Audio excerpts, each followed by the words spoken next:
may leftover pala akong rice, guys. So, gawin natin fried rice. Gigisahin natin dito.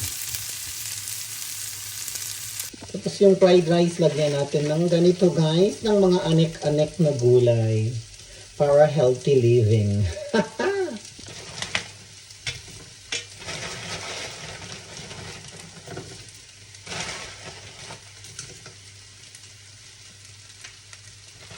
Ayan na, guys.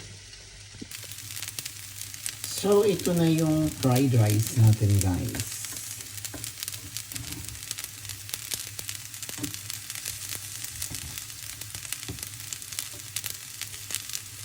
So, ang fried rice natin is ready to serve.